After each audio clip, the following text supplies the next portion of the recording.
नमस्कार दोस्तों, अगर आपने नीट 2026 क्वालिफाई कर लिया है लेकिन एडमिशन प्रोसेस और काउंसलिंग को लेकर कंफ्यूज्ड हैं, तो आज का ये वीडियो सिर्फ और सिर्फ आपके लिए है। पिछले कुछ सालों में नीट सिर्फ एक एग्ज़ाम नहीं रहा है, बल्कि अनसर्टेनिटी, स्ट्रेस और कन्फ्यूजन का भी नाम बन गया है। लेकिन घबराइए मत, क्योंकि सही इन्फॉर्मेशन और सही गाइडेंस ही आपका सबसे बड़ा सपोर्ट है। इस वीडियो में ना कोई अफवाह होगी, ना कोई फेक प्रॉमिस, सिर्फ वेरीफाइड इन्फॉर्मेशन, प्रैक्टिकल गाइडेंस और वो बातें जो हर नीट एस्पिरेंट और क्वालिफाइड स्टूडेंट को इस वक्त जाननी चाहिए।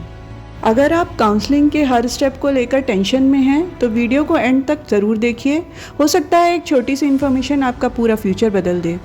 याद रखिए, सही डिसीजन, पेशेंस और कंसिस्टेंट एफर्ट ही आपको अपने सपनों के मेडिकल कॉलेज तक पहुंचाएगा। तो चलिए बिना किसी देरी के शुरू करते हैं आज का व्लॉग। नीट की काउंसलिंग के लिए सबसे पहला और सबसे महत्वपूर्ण पॉइंट है choice filling and preference order. जब आप काउंसलिंग के दौरान अपनी प्रेफरेंस लिस्ट भरते हैं, तो याद रखिए कि सीक्वेंस बहुत ज़्यादा मैटर करता है।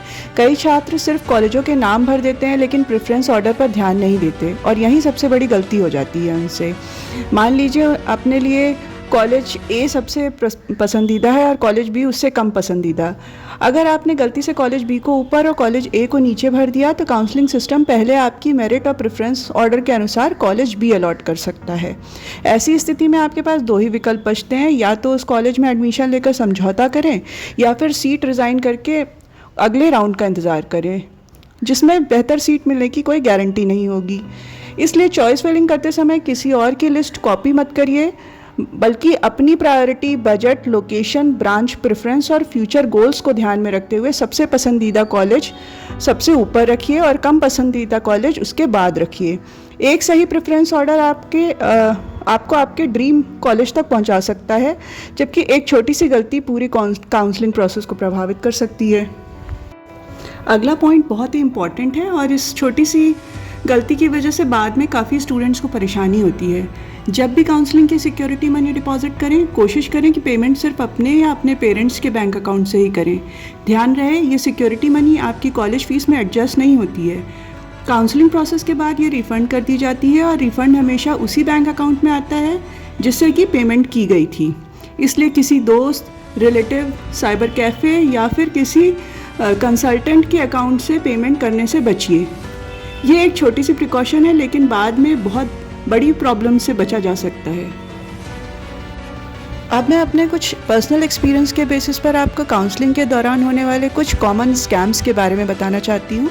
सबसे पहले और सबसे ज़रूरी बात, कॉलेज अलॉटमेंट पूरी तरह आपकी नीट रैंक, कैटेगरी और प्रेफरेंस लिस्ट के बेसिस पर होता है, चाहे गवर्नमेंट मेडिकल कॉलेज हो या प्राइवेट मेडिकल कॉलेज।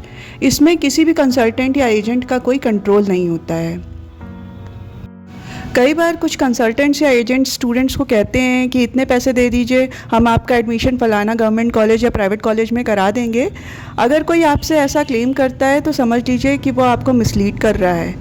ऐसे लोगों से के झांसे में बिल्कुल मत आइए, और अपनी मेहनत की कमाई किसी और के हवाले बिल्कुल मत कीजिए।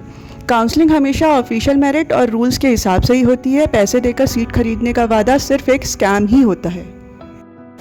अगला और बहुत ही इम्पॉर्टेंट पॉइंट, अगर कोई कंसल्टेंट या एजेंट आपसे ये कहता है कि वो आपके लिए PWD, NRI, फ्रीडम फाइटर या किसी भी दूसरे कोटा के फर्जी सर्टिफिकेट्स या फेक एलिजिबिलिटी बनवा देगा, तो ऐसी बातों में बिल्कुल मत आइए। हो सकता है उस समय ये शॉर्टकट आपको आसान लगे, लेकिन वेरिफिकेशन के दौरान अगर डॉक्यूमेंट्स गलत या फेक पाए गए, तो आपका एडमिशन कैंसिल हो सकता है। कई केस में MBBS सीट भी रद्द हो सकती है और लीगल एक्शन का भी सामना करना पड़ सकता है। मैं ये बात सिर्फ अवेयरनेस के लिए बता रही हूँ, ताकि कोई भी स्टूडेंट किसी गलत सलाह या फ्रॉड का शिकार ना बने। अब ये पॉइंट उन स्टूडेंट्स के लिए है जो प्राइवेट मेडिकल कॉलेज को अपनी प्रेफरेंस लिस्ट में इंक्लूड कर रहे हैं। कभी भी सिर्फ किसी कंसल्टेंट, सीनियर या किसी और के कहने पर कॉलेज सेलेक्ट मत कीजिए।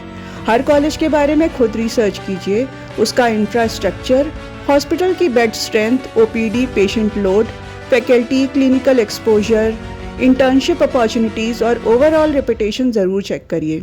अगर पॉसिबल हो तो काउंसलिंग से पहले एक बार कॉलेज विजिट भी कराइए। याद रखिए, प्राइवेट मेडिकल कॉलेज में आप बहुत बड़ी फ़ीस इन्वेस्ट कर रहे हैं, इसलिए बिना पूरी जानकारी के डिसीजन लेना सही नहीं होगा। अपने फ्यूचर के लिए बेस्ट कॉलेज चूज़ करना आपका हक भी है और जिम्मेदारी भी। किसी भी प्रेशर या एडवाइस से नहीं, बल्कि फैक्ट्स और अपनी रिसर्च के बेसिस पर फाइनल डिसीजन लीजिए। एक और बहुत ही ज़रूरी बात जो अक्सर स्टूडेंट्स इग्नोर कर देते हैं, प्राइवेट मेडिकल कॉलेज का फ़ी ब्रेकअप। सिर्फ ट्यूशन फ़ी देखकर एडमिशन का डिसीजन मत लीजिए। कॉलेज से पूरा फ़ी स्ट्रक्चर ज़रूर मांगिए और समझिए कि टोटल कॉस्ट कितनी बनेगी। कई कॉलेज में ट्यूशन फ़ीस के अलावा examination fees, hostel fees, mess charges, laundry charges, university charges, security deposit और कुछ अन्य मिसलेनियस चार्जेस भी अलग से लिए जाते हैं। एडमिशन फाइनल करने से पहले पूछिए कि एक साल में आपको टोटल कितना खर्चा आएगा और कौन कौन से चार्जेस वन टाइम हैं और कौन से हर साल देने होंगे। इससे बाद में किसी हिडन चार्जेस की वजह से फाइनेंशियल बर्डन या सरप्राइज़ का सामना नहीं करना पड़ेगा। एक और बहुत ही इम्पॉर्टेंट पॉइंट है प्राइवेट मेडिकल कॉलेज की फ़ीस पॉलिसी और बॉन्ड को लेकर। एडमिशन लेने से पहले कॉलेज का बॉन्ड और पूरा फ़ीस स्ट्रक्चर ध्यान से ज़रूर पढ़ लीजिए। कई कॉलेजेस हर साल फ़ीस रिवाइज़ करते हैं और कुछ कॉलेजेस रिवाइज फ़ी को पिछले एकेडमिक ईयर्स से भी रिकवर करने की बात करते हैं। इसलिए एडमिशन लेने से पहले ये ज़रूर पूछ लीजिए कि अगर फ्यूचर में फ़ीस इंक्रीज़ होती है तो क्या वो सिर्फ आने वाले सालों पर लागू होगी या पिछले सालों का डिफरेंस भी देना पड़ेगा। इसलिए किसी भी डॉक्यूमेंट पर साइन करने से पहले हर क्लॉज को ध्यान से पढ़िए और ज़रूरत पड़े तो कॉलेज एडमिनिस्ट्रेशन से लिखित में क्लैरिफिकेशन ज़रूर लीजिए। एक छोटी सी सावधानी आपको बाद में लाखों रुपए के फाइनेंशियल बर्डन और लीगल परेशानी से बचा सकती है। दोस्तों, उम्मीद करती हूँ कि इस वीडियो में दी गई जानकारी आपके नीट काउंसलिंग के सफ़र को थोड़ा और आसान बनाएगी। मेरा मकसद सिर्फ इतना है कि आप किसी भी गलत जानकारी, स्कैम या जल्दबाजी में लिए गए डिसीजन का शिकार न बने। MBBS सिर्फ एक कोर्स नहीं है बल्कि ज़िंदगी का एक बहुत बड़ा फ़ैसला है, इसलिए हर स्टेप सोच समझकर ऑफिशियल इन्फॉर्मेशन और अपनी रिसर्च के बेसिस पर ही लीजिए। अगर आपको ये वीडियो हेल्पफुल लगी हो तो इसे अपने दोस्तों और दूसरे नीट एस्पिरेंट्स के साथ ज़रूर शेयर करिए ताकि ज़्यादा से ज़्यादा स्टूडेंट्स को सही गाइडेंस मिल सके। तो दोस्तों, अपना ख्याल रखिए, इन्फॉर्म्ड रहिए और अपने डॉक्टर बनने के सपने को पूरी जिम्मेदारी और मेहनत के साथ पूरा कीजिए।